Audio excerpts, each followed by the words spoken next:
Magandang araw sa atin mga ka-winding. So ang topic natin ngayon mga ka-winding ay kung ano ang mga kailangan sa paggamit ng mga tools sa pagre-rewind.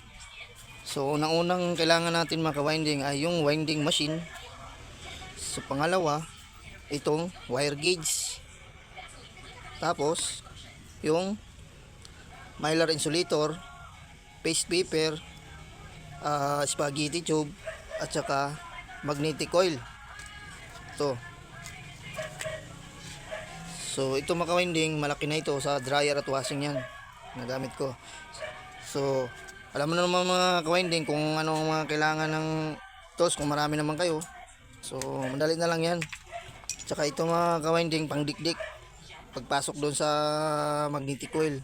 So pwede ring pwedeng kawayan o anong bagay, basta wag lang yung bakal kasi masusugatan yung ating magnetic coil. So masking tape, tapos wire lead, at saka soldering iron, at saka soldering lead, at saka itong mga ka-winding yung panali.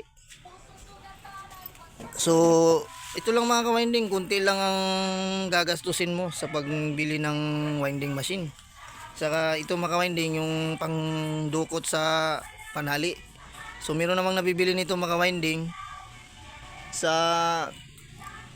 meron sa Raon, pero ako hindi na ako bibili mga ka-winding. So pwede naman gumawa tayo ng ganito. So madali lang naman gawin to mga ka-winding. So at saka ito mga ka-winding, yung hulmahan ng magnetic coil natin, ito yung molde na yan. So post yung rewinding machine, ito ka mga ka-winding. So ang rewinding machine mga ka-winding ay dalawang klase ito. Yung isa yung kumpas, yung orasan. So yung dalawa itong aking rewinding machine, yung isa ko nasa probinsya. So inuwi ko yung mga ka-winding. So sobrang tagal na naging serbisyo yun sa akin. So nasa 22 years na yun sa akin mga ka-winding. So pinaalagaan ko lang sa kapatid ko na every month lagyan niya ng langis itong mga gear niya kasi bakal to mga ka-winding. So kinakalawang din yan, tulad nito kinakalawang. So kailangan din natin mga ka-winding i-maintenance itong ating winding machine kasi pag hindi natin na-maintenance mag-i-stack up yan. Baka hindi na natin ma-rewind yung ating gagawin kasi baka tumigas. Kailangan lagi niyang maluwag. So ito mga ka-winding, binili ko to sa Raon. So mura na ito ngayon ganito. Kasi ito dati pa nabili ko, ang bili ko nito nung araw 2.4. So ito ngayon sa Raon mura na lang ito mga ka-winding. Ang winding machine ngayon nasa 1,000 plus na lang ngayon. 1,000 plus na lang to. So ito mga ka-winding digital, yung isa na parang orasan, kumpas. Yung kumpas, yung isa dalawang klase ito. So madali lang naman to mga ka-winding, kahit manual lang ito, kamay ang gamit nyo. So makabilis din maka-rewind ito kahit manual, kahit di mo nagamitan ng motor. So ito pwede mo ma-convert para maging semi-automatic siya. So lalagyan mo siya dito ng motor, bahala na kayo kung saan yung diskarte ilalagay. So ito sa akin dito ko nilagay. So ang gamit ko ditong motor niya mga ka-winding ay 12 volts DC yung kanyang motor. So ang gagamit kong pulley ay pulley ng washing machine, at saka pump belt nya, tsaka yung lock nung electric pan. Tapos itong controller nya mga ka-winding. So ito yung controller nya. So ganyan ang setup niyan mga ka-winding. So madali lang mag-setup nito mga ka-winding kung meron kayong motor na. Kung ayaw nyo naman convert, manual nyo na lang, madali din naman. So ito mga ka-winding ay digital ito. Digital na ito. So andito ang reset niyan mga ka-winding, oh. Bawa ilagay natin sa yan. Number 4. So i-reset mo yan dito para maging 0. Ito pindutan diyan mga ka-winding, oh, sa likod. Ayun, oh. Yan. Tinampitan niya ng para bumalik sa 0.